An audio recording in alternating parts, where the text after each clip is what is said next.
Lorna Jane Situational and SWOT Analysis Presentation.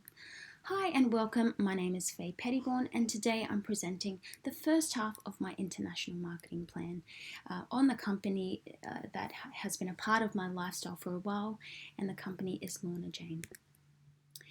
We are looking to expand in the country of Denmark, and the reasons for doing so will come through later in the presentation. First of all, a bit of the company background. It is an Australian company founded in 1990 by Lorna Jane. You can see on the left. Their product includes high-performance workout gear, and according to Sherman 2014, this trend is dubbed athleisure, so the fashion meets fitness sweet spot. The company is private and based in Brisbane, and they have over 200 retail stores domestically and internationally. According to IBISWorld, the company is currently valued at 200 million. Looking at their brand concept, we see that the Lorna Jane brand is marketed around its active living philosophy. That's where their brand mantra, move, nourish, believe, stems from. And this philosophy of a holistic view of health and wellness is marketed strategically on their blog, through content marketing, and it's a dominant theme on their social media. So quotes, inspirational stories and pictures to build that brand image. Looking at their product details, they offer a wide range such as t-shirts, leggings, jackets, and also accessories such as water bottles and cookbooks. Looking at their company analysis, we see two key capabilities, and one of them is innovative capabilities. The company really drives towards research and development of the latest technologies so that they're providing the best fabrics with their products. They also have a really strong focus on sustainable practices and processes. There is also a strong marketing capability where they use digital marketing to enhance the impact of content marketing, and they leverage the power of social media to build community, to engage their audience. Currently, this map shows where Lorna Jane is sold in Australia, so from countries such as Australia, North America, and parts of Europe, Africa, and the Middle East. Their distribution outlets include self-branded bricks and mortar stores as well as e-commerce platforms. Looking at their current consumer, they are city-based consumers, as you can see in the image on the right, female middle class, 20 to 30s age group, which falls into the millennial consumer segment. They value functionality, but they also want to look and feel good in what they wear. So opportunities to grow in the new market. Let's delve further. New country to enter is Denmark, particularly a store in Copenhagen City, which is their capital. And why is this so? Because there is a strong growth in the sportswear market just across Europe in general, but sportswear in Denmark recorded a value growth of 4% in 2018, and this is forecasted to continue to grow. The Copenhagen region is very populous. It is a tourism hub for the country, and they contribute around 40% to the country's gross domestic product. The population is also approximately around 1.8 million. Looking at figure 1, we see that sales of sportswear is continuing to grow, and this is attributed to consumers opting for healthier lifestyles and incorporating more exercise into their everyday life. It is seen that the global market for sports and fitness clothing will reach over 230 billion by 2024. Looking further into market trends, we also see that it's outperforming the normal apparel and footwear market in Denmark. There is also an increase in casualization of dress, so people just wearing activewear, as everyday wear. The growing number of ethical Danish brands, and the strong growth of internet retailing seen by Danish consumers. Furthermore, we see that women's wear in Denmark is also continuing to grow. Market segments such as athleisure and niche sportswear is also on the rise. For example, hence H&M adopting sportswear into their product line. So what are the customer needs? Based on this analysis, we see the interest and the value of fast fashion to these consumers, the importance of digital presence of the apparel, of certain brands and the movement towards comfort in clothing. Let's now look at the macro environment, particularly with a focus on the Pestel analysis. Politically, it is a stable and attractive environment. It's democratic, it has an open economy, but as well as this, there's no barrier policy except that of the value added tax enforced on all products and services in Denmark. Economically, we see the increase in employment has influenced income levels and wage levels, and this has really boosted consumer confidence and spending because of the higher levels of disposable income.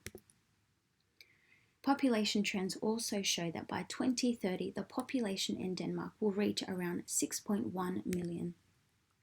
Looking at the technological aspect, Figure 5 depicts online shoppers by country, and Denmark is literally the second country as the most to use online shopping. The distribution and communication has improved the influence of the internet, and it's quite advanced in Denmark. Environmental factors. Denmark is renowned as the green society because of their focus on sustainability. Danes are actually really keen environmentalists, and this impacts on their lifestyle and buying behavior.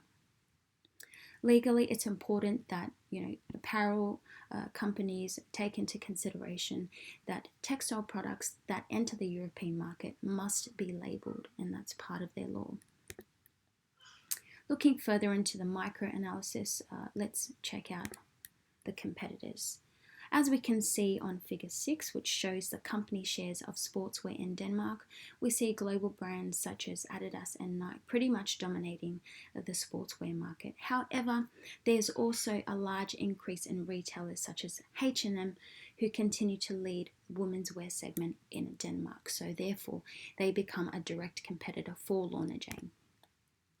A snapshot of the competitor analysis, we can see that all these direct competitors, Nike, Adidas, and H&M, all target male and female, which is very different, obviously, to Lorna Jane. The pricing strategies also vary, but there is also a similarity to the bigger brands in the way that they use premium pricing, for example. Looking further into Nike, they are a very strong global brand. They are diversified globally, but some of their weaknesses include their dependence on the US market for their revenue and lawsuits affecting their brand image, and they have such a heavy reliance on retailers to push their product. Looking at Adidas, they are also a global operation, and they invest heavily into research and development initiatives, especially throughout their supply chain and manufacturing process. And this has attributed to their excellent distribution network that they have in place. Weaknesses, however, there is limited product line and also complaints about the customer service. H&M use competitive pricing and also employ the fast fashion model. They have a wide range of products in their brand portfolio, and however, the weaknesses can be seen in the lower quality. They are also seen as more like imitators, not fashion creators, and also quite dependent on third-party suppliers. Looking at Porter's 5 forces, we see that it's quite easy to set up business in Denmark. However, the end consumers are very price sensitive, and there is a threat of the fast fashion model coming into play. Therefore, it's important for Lorna Jane to really differentiate themselves based on their values and their digital touch points for consumers. So what is our competitive advantage? Let's look at the points of differentiation. It's a niche sportswear catered specifically to young female demographic. It is a premium, high-quality activewear brand, and it encapsulates and embraces a holistic view of health. So it's not really just a brand, but a lifestyle. According to Novak and Lyman, 98, brand positioning ultimately resides in the customer's perception of the brand. So what is the positioning against our competitors? First of all, they are specialized and they cater to young women only. It is of a high quality but also trendy, functional, fun and feminine, and the brand is symbolic for health, wellness and active living culture. Looking at this perceptual map, we also see that it is an untapped market for a niche sportswear brand. And basically, we can see that that's a massive opportunity for Lorna Jane to occupy. Now, having a look at who we will be targeting. Demographically, the 18 to 35 years of age group, we see the exercise habits of this age group, and it's quite strong in this area. Middle to high income, that is highly educated and falls within the middle class. Geographically, we want to open a store in Copenhagen because this area dominates the economy, with 31% of the population residing here. The psychographic profile, individuals that, for example, the young lady here who enjoys being outdoors, who prioritize health, and are generally interested in fitness and technological products.